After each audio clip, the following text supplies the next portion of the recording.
Assalamualaikum warahmatullahi wabarakatuh. Apa kabar sobat pengguna YouTube dimanapun berada? Wabil khusus para pecinta dan pembudidaya ikan hias serta ikan konsumsi. Semoga kita semua selalu diberkahi sehat dan panjang umur. Amin. Sobat, kultur kutu air bisa dibilang gampang-gampang susah. Sebab kegiatan yang satu ini membutuhkan kreativitas serta ketelitian tingkat tinggi. Dan sedikit saja terjadi kesalahan, maka akibatnya adalah kegagalan. Untuk itu, si Malaba telah melakukan sejumlah eksperimen dan uji coba kecil-kecilan. Tentu saja, hasilnya dengan senang hati kami sangat ingin bagikan pada Anda semua yang menonton video ini. Berikut, kami telah merangkum 6 hal yang menjadi penyebab terjadinya kegagalan ternak kutu air. 1. Kualitas air. Air yang mengandung senyawa tidak baik bagi pertumbuhan kutir, misalnya mengandung kaporit, mengandung tawas, atau istilah kimianya adalah aluminium permanganat. Biasanya, air yang mengandung senyawa-senyawa kimia seperti ini berasal dari saluran perpipaan yang telah melalui instalasi penjernih. Selain mengandung senyawa-senyawa kimia, air yang memiliki pH tidak standar, terlalu sada, atau terlalu asam juga menjadi salah satu penyebab kegagalan budidaya kutu air. Itu sebab sebelum melakukan kultur kutu air, kita mesti mempertimbangkan benar kualitas sumber air yang akan kita pergunakan. 2. Pemberian pakan berlebih.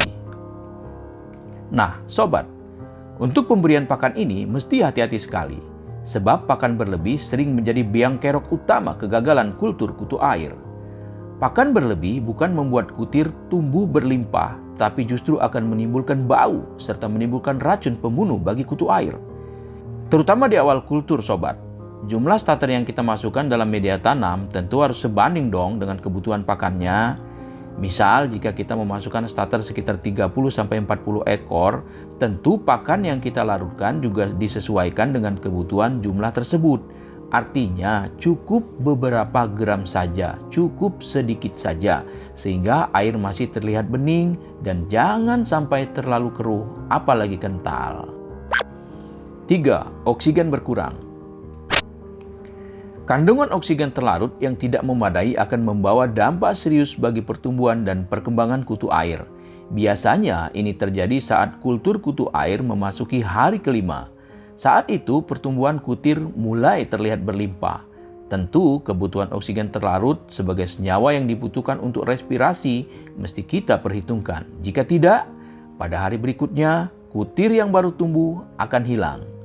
Sebagai solusinya nih sobat-sobat, kita mesti menambahkan aerator atau mengurangi minimal 25% air kultur tersebut, lalu menambahkan air yang lebih segar yang telah diendapkan minimal 24 jam. 4. Organisme pengganggu. Organisme pengganggu tidak boleh kita remehkan saat mengkultur kutu air, sebab organisme-organisme ini akan menjadi pesaing bagi kutir pada medianya.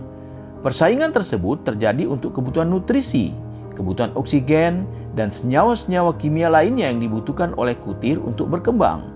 Bahkan tidak menutup kemungkinan organisme pengganggu seperti kutu jet, jentik nyamuk, protozoa, maupun kelas Ciliata bisa menjadi parasit atau pemangsa bagi kutu air muda atau kutu air yang masih larva, yang akhirnya akan terjadi kegagalan regenerasi kutu air pada lokasi kultur tersebut. 5. Telat panen. Pada hari ke-7 atau hari ke-10 biasanya kutu air mulai ngebum. Tetapi kadang kita sayang untuk memanennya dengan alasan dibiarkan dulu agar tambah banyak. Yang terjadi malah di luar dugaan. Esok harinya kutu air pada hilang serta jumlahnya menurun.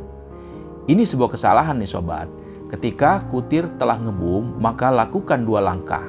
Pertama, perbanyak kultur ke bak-bak yang baru agar regenerasi tidak terputus. Lalu, jangan ragu untuk panen. Lalu berikan pada ikan-ikan hias kesayangan Anda. Jangan lupa, usai melakukan panen, maka tambahkan pakan yang jumlahnya disesuaikan. Jangan sampai penambahan pakan sampai air media menjadi keruh. Dan selalu jaga kualitas air serta kandungan oksigen terlarutnya.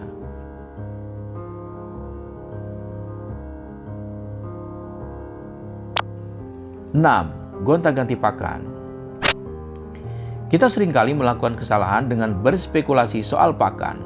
Kadang kita iseng memberikan pakan yang kita sendiri belum pernah melakukan uji coba. Nah, hasil eksperimen yang telah kami lakukan ternyata kutu air itu sangat bergantung pada pakan yang pertama dikenalnya. Maksudnya begini nih sobat-sobat, pakan kutu air itu tergantung apa yang kita berikan di awal kultur. Artinya, saat pertama kali dikultur, memasuki habitat yang baru, kutu air akan melakukan adaptasi lingkungan termasuk mengenali jenis pakan pertamanya. Baru setelah itu beberapa jam kemudian dia akan berkembang biak. Larva-larva kutu air yang baru lahir ini sangat sensitif. Mereka akan mulai memakan ketersediaan nutrisi yang ada di habitatnya, sekaligus melakukan adaptasi tubuh serta adaptasi organ pencernaannya. Kesimpulannya nih teman-teman, jika teman-teman melakukan kultur pakan awalnya menggunakan fermentasi tepung beras, maka jangan pernah diganti lagi. Fermentasi tepung beras inilah yang telah dikenal dan cocok untuk dikonsumsi oleh kutu air sejak ia masih larva. Pakan inilah yang cocok karena telah diadaptasi oleh generasi kutir di habitat tersebut. Atau bila pertama kultur, teman-teman menggunakan metode yang sering kami gunakan misalnya, yakni menggunakan pakan pelet ikan, maka teruskan saja pakan tersebut. Bila kita ganti, akibatnya akan fatal. Kutu air tidak mau makan sebab tidak mengenali jenis pakan-pakan yang baru. Akibatnya, pakan tidak akan terkonsumsi dan akan terdekomposisi menjadi amoniak atau lendir dan kutu air akan habis. Demikian teman-teman semuanya ulasan kami terkait dunia kultur kutu air, baik jenis Moina, Dapnia, dan jenis-jenis lainnya. Semoga video ini bermanfaat untuk Anda semua dan nantikan ulasan-ulasan kami selanjutnya terkait dunia pakan ikan hias dan ikan konsumsi. Jangan lupa jaga kesehatan, selalu bahagia, dan enjoy. Assalamualaikum warahmatullahi wabarakatuh.